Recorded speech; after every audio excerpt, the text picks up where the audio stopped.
आज की क्लास में हम शुरू करने जा रहे हैं अपना रिसर्च अभिवृत्ति का अगला शीर्षक, जिसका नाम है परिकल्पना यानी कि हाइपोथेसिस।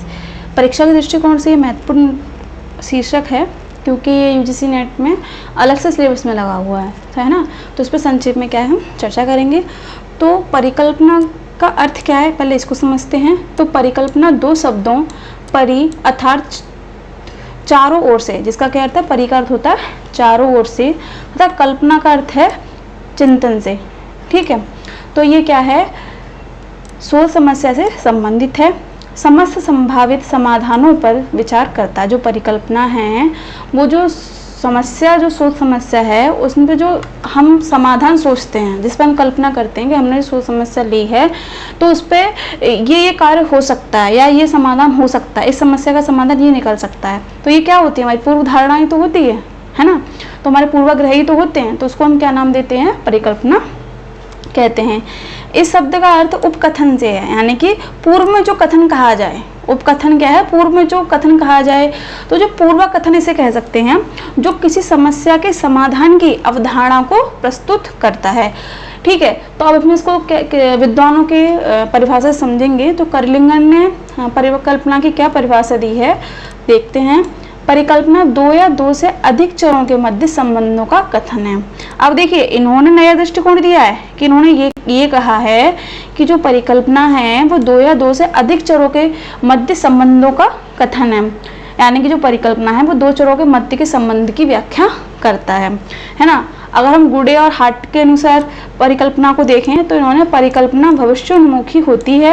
यह एक तार्किक कथन है जिसकी सत्यता का परीक्षण किया जाता है। मैंने आपको शुरू की क्लासों में ही बताया है कि जब रिसर्च की जाती है तो पहले हम क्या एक कल्पना निर्धारित करते हैं कि हम जो हमने समस्या ली है तो उसका समाधान हम कैसे निकालें, यानी कि जो समाधान है अपनी कल्पना शक्ति के आधार पर पूर्व में ही बना लेते हैं कि ऐसे ऐसे हम इस पर कार्य कर सकते हैं और ये इस पर समाधान होगा। अब देखिए, जब हमने समाधान निकाल लिया, हमने अपनी परिकल्पना कर ली, तो जब हम शोध कार्य करेंगे, जैसे जैसे हम चरणों पर बढ़ेंगे, फिर हम वहाँ पर क्या है अपनी परिकल्पना की जांच करते हैं कि जो हमने शुरुआत में जो हमने परिकल्पना की थी, यानी कि जो हमने अपनी विचारधारा रखी थी, जो अवधारणा हमारी पूर्वी अवधारणा थी, वो कितनी सत्य सटीक बैठ रही हैं और कितनी अनुचित हैं, है ना। तो ये क्या है, परिकल्पना के अंतर्गत देखा जाता है।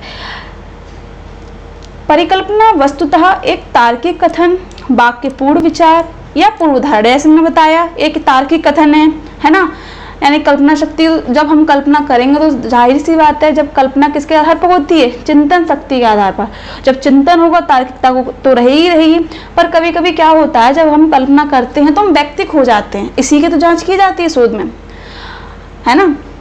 तो यह क्या है, पूर्ण विचार है, और एक क्या है, पूर्व धारणा है, जिसे शोधकर्ता विषय वस्तु की प्रकृति के आधार पर पूर्व निर्मित करता है। यानी जो परिकल्पना है वो शोध के पूर्व में ही समस्या के चुनाव के बाद बना ली जाती है कि ऐसे ऐसे क्या है इसका समाधान निकलेगा, ऐसे ऐसे क्या है इससे कार्य होगा। तो यह क्या पूर्व निर्मित कर लेता है एवं जिसकी सत्यता के जांच व शोध के समय करता है। देखिए, मैंने ये बात कई बार बताई है कि जो परिकल्पना है, कल्पना तो वो करता है, लेकिन इसके साथ साथ एक महत्वपूर्ण कार्य शोधकर्ता का ये भी रहता है कि जो उसने कल्पना की, ठीक है, जो उसने थ्योरी निकाली, तो उसमें उसकी कितनी बातें हैं वो सटीक निकली और कितनी क्या है अनुचित निकली। तो इसकी भी जांच करना कौन करता है, शोधार्थी ही करता है। ठीक है, तो परिकल्पना हमारी पूर्व धारणा है जिसके अनुसार क्या है, एक समस्या का अस्थायी समाधान निकाला जाता है। और जैसे जैसे शोध को हम आगे बढ़ाते हैं तो उसके बाद क्या है, हम अपनी जो परिकल्पना उसकी सत्यता की जांच करते हैं कि ये कितनी सटीक है या कितनी ये अनुचित है। अब बात करें हम परिकल्पना की प्रकृति की, तो परिकल्पना में मौजूद सभी संदर्भ बिंदु क्रियात्मक, प्रत्यात्मक तथा घोषणात्मक प्रकृति के होने चाहिए। ये इनकी प्रकृति, अगर परिकल्पना की जा रही है तो इनमें ये सभी गुणों का होना चाहिए, यानी कि अप्लाइड यानी क्रियात्मकता होनी चाहिए, प्रत्यात्मकता होनी चाहिए, दूसरी बात है घोषणात्मकता होनी चाहिए। उसके बाद क्या है, अगर परिकल्पना की है तो दूसरा महत्वपूर्ण बिंदु ये है कि परीक्षा योग्य होनी चाहिए। अब देखिए, हमने कोई परिकल्पना कर ली तो उसका क्या है, परीक्षण होना आवश्यक है। अगर हमने कोई ऐसी ही परिकल्पना कर ली, ठीक है, हमने उसका परीक्षण ही नहीं किया कि हमारी कितनी उचित है अनुचित है, तो क्या परिकल्पना में शामिल होगी, नहीं।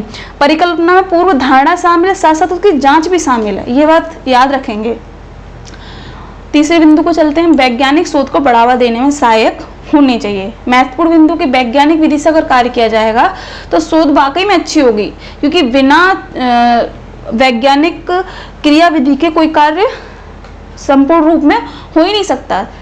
अगर स्पष्ट शब्दों में कहें, क्रमबद्ध तरीके से कार्य करना, यही तो विज्ञान है। अगर संक्षेप में बोला जाए, सहज भाषा में बोलेंगे विज्ञान क्या है, तो क्रमबद्ध तरीके से अध्ययन करना, है ना। तो क्रमबद्धता हर कार्य में क्या है, जरूरी होती है।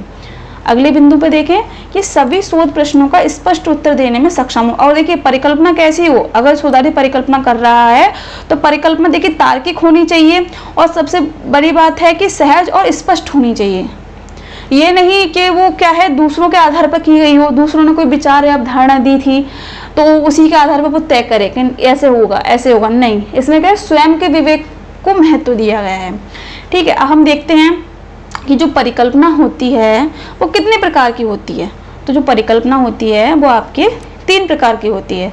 तो पहली आपकी शोध परिकल्पना है, दूसरी आपकी शून्य परिकल्पना है, तीसरी आपके सांख्यिकी परिकल्पना। ठीक है, अब हम देखते हैं अपनी शोध परिकल्पना की ये होती क्या है।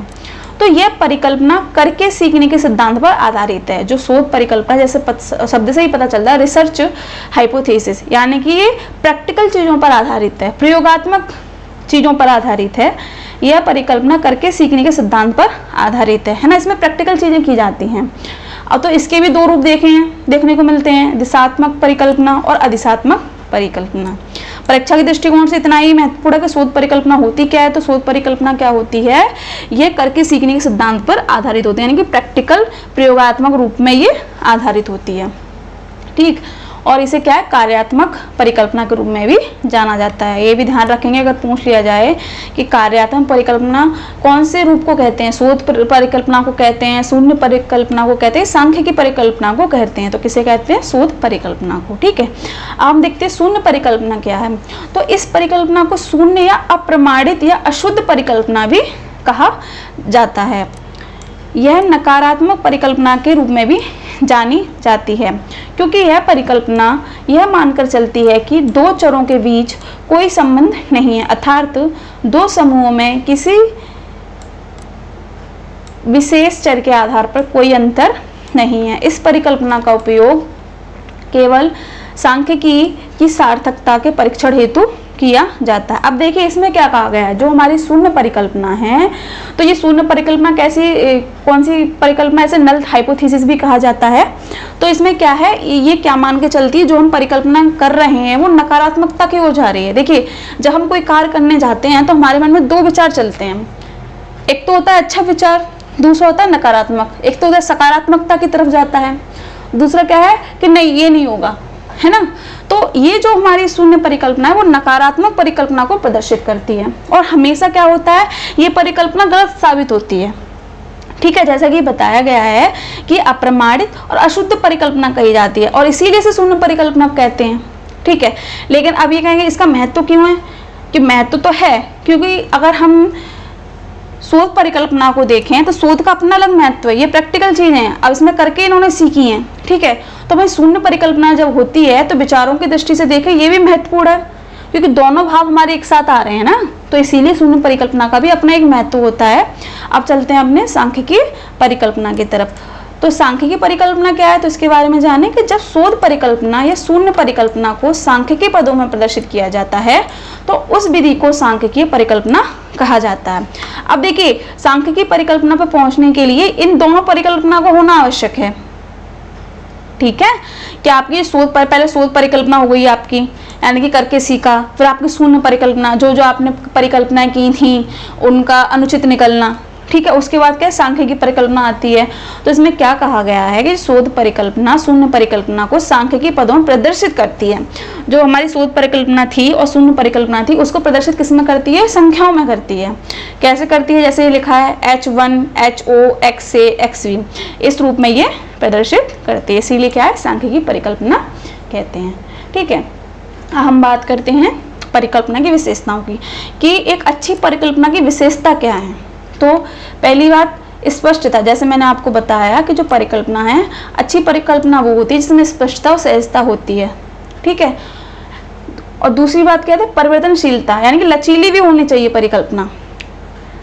उसके बाद अनुभव योग्य सिद्धांत, यानी कि जो हमारी परिकल्पना है वो करके सीखने के आधार पर होनी चाहिए। जैसे हमारी शोध परिकल्पना हो गई, जब हम प्रैक्टिकल चीजें करेंगे ही नहीं तो हम सीखेंगे कैसे, यानी कि हमारी परिकल्पनाओं में क्या है, वैज्ञानिक तर्क वितर्क की शक्ति भी होनी चाहिए, तभी तो हमें अनुभव प्राप्त होगा।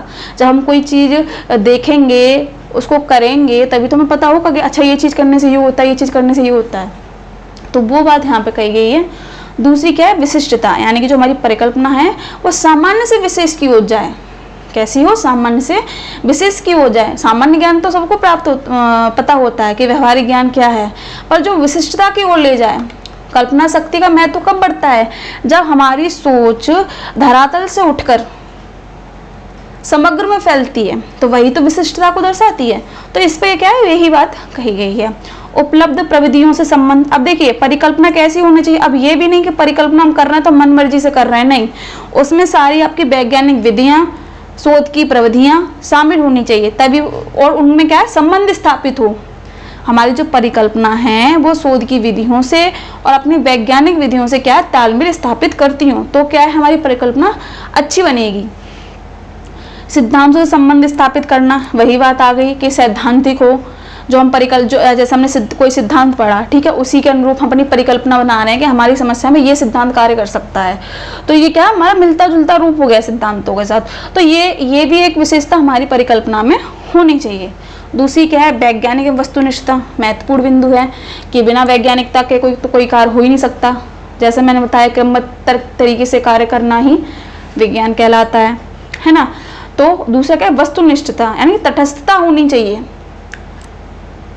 कार्य में तटस्थता होना चाहिए, जो है जैसा है उसको लिखना, ये नहीं कि रिजल्ट कुछ और आ रहा है, हम तथ्यों को एकत्रित कर रहे हैं वहाँ पे जाके, और हमारी परिकल्पना में अगर वो चीज़ सही नहीं, सटीक नहीं बैठ रही तो छोड़ें उसे। अब ये थोड़ा ना कि हमारी परिकल्पना 100% सच्ची ही बैठी है, झूठ नहीं बोलना है, तटस्थ रहना है, यही परिकल्पना की क्या है, निशानी है। निगमनात्मक चिंतन, जैसा मैंने आपको बताया, सामान्य से विशेष की ओर जाने वाली होनी चाहिए, ठीक है। अब कहते हैं परिकल्पना का महत्व क्या है शोध में। अब सवाल ये उठता है कि जब परिकल्पना सिलेबस में डाली गई है तो परिकल्पना का इतना क्या महत्व शोध में, है ना। तो महत्व को भी देख लेते हैं कि परिकल्पना तथ्यों की सार्थकता का निर्धारण करती है। अब देखिए, जो परिकल्पना है, जब शोधार्थी परिकल्पना बनाएगा तभी तो वो जाएगा। अब उसे कहीं से पता चला कि यहाँ पे इस समस्या से संबंधित ये चीज़ें मिल सकती हैं, ये तथ्य मिल सकते हैं, तो उसने कल्पना कर ली कि हमें क्या क्या लेना है, क्या क्या करना है। तो ये किससे निर्धारित हुआ, हमारी कल्पना से, हमारी चिंतन शक्ति से। तो ये किसका निर्धारण करती है, तथ्यों की सार्थकता का निर्धारण करती है। परिकल्पना समस्याओं के क्षेत्र का निर्धारण करती है, ठीक है। परिकल्पना समस्या एवं समाधान के बीच कड़ी का काम कर समस्या का समाधान प्रस्तुत करती है। देखिए, मैंने आपको पहले ही बताया था, शोध कार्य करने से समस्या का चुनाव करने के बाद हमारे मन में क्या है, एक पूर्व धारणा जन्म लेती है। हमने सोच समस्या चुन ली, ठीक है, अब हम देखते हैं कि हम कार्य कैसे करेंगे, आगे की जो कार्य प्रणाली है उसे कैसे आगे बढ़ाएंगे। तो ये किस पर आधारित होता है, हमारी कल्पना शक्ति पर। तो क्या है, ये समस्या और समाधान के बीच की कड़ी है। जो समस्या जब हम चुनते हैं तो उसका समाधान हम किसके आधार पर चुनते हैं, परिकल्पना के आधार पर, कि ऐसे इस समस्या का समाधान निकाला जा सकता है। इसीलिए क्या है, इसे बीच की कड़ी कहा गया है। अगला बिंदु देखिए, परिकल्पना प्रदत्तों के संकलन का आधार प्रस्तुत कर नवीन शोधों का मार्ग प्रशस्त करती है। जैसा मैंने कहा, परिकल्पना जो होती है वो तथ्यों के संकलन में क्या है, महत्वपूर्ण भूमिका निभाती है ना। कल्पना शक्ति से और चिंतन शक्ति से प्रभावित होकर तो शोधार्थी आगे बढ़ेगा। अब वहां जाएगा, वहां तथ्यों को एकत्रित करेगा, वह नए नए अनुभव प्राप्त करेगा, तभी तो उसे क्या है, जो शोध करेगा उसमें नयापन लाएगा, ठीक है। तो क्या है, ये नवीन शोधों का मार्ग प्रशस्त करती है। यह शोध की संपूर्ण कार्य रेखा को बताती है तथा समुचित प्रभावी उपकरणों के चयन में सहायक होती है। जैसा मैंने बता दिया है कि जो हमारी परिकल्पना है वो शोध समस्या के चुनाव से लेकर उसके समाधान के जितने भी चरण हैं वहाँ पर क्या है, वो चिंतनशीलता को दर्शाती है। तो वो उसमें क्या क्या विधियाँ होनी चाहिए, क्या क्या उपकरणों का प्रयोग होना चाहिए, ये किस पर आधारित है, हमारी परिकल्पना के पर आधारित है। इसीलिए क्या है, परिकल्पना का महत्व शोध में अधिक है, इसीलिए हमारी यूजीसी नेट में हाइपोथेसिस का एक अलग से टॉपिक रिसर्च एप्टीट्यूड में लगाया गया है। अब देखते हैं परिकल्पना के कार्य क्या हैं। ठीक है, तो पहला कार्य तो यही है, सिद्धांतों की जांच करना, बिल्कुल नए सिद्धांतों का प्रतिपादन करना। जब हम तथ्यों को एकत्रित करेंगे तभी तो नए सिद्धांतों का प्रतिपादन होगा। अब वो तथ्यों को एकत्रित करने क्यों जाता है शोधार्थी, किससे प्रभावित होकर जाता है, अपनी परिकल्पना के पर से प्रभावित होकर। तीसरा है किसी घटना का वर्णन करना। जब कोई घटना स्थल से कोई समस्या उठाई जाती है तो उसके संबंध में हमारी जो चिंतनशीलता है वो भी तो कार्य करती है, तो उसका वर्णन किसके आधार पर किया जाता है, परिकल्पना के आधार पर। ठीक है, समस्या को सुनिश्चित करना, प्रमुख तथ्यों का चुनाव करना, शोध के लिए मार्गदर्शन करना कि कैसे शोध को आगे बढ़ाना है, कौन कौन सी विधियों का प्रयोग करना है, कैसी मेथोडोलॉजी का प्रयोग हमें अपनी शोध में करना है। तो इन सब का जो मार्गदर्शन है वो हमारी क्या है, परिकल्पना करती है। पुनरावृत्ति को संभव बनाना यानी कि लचीलापन।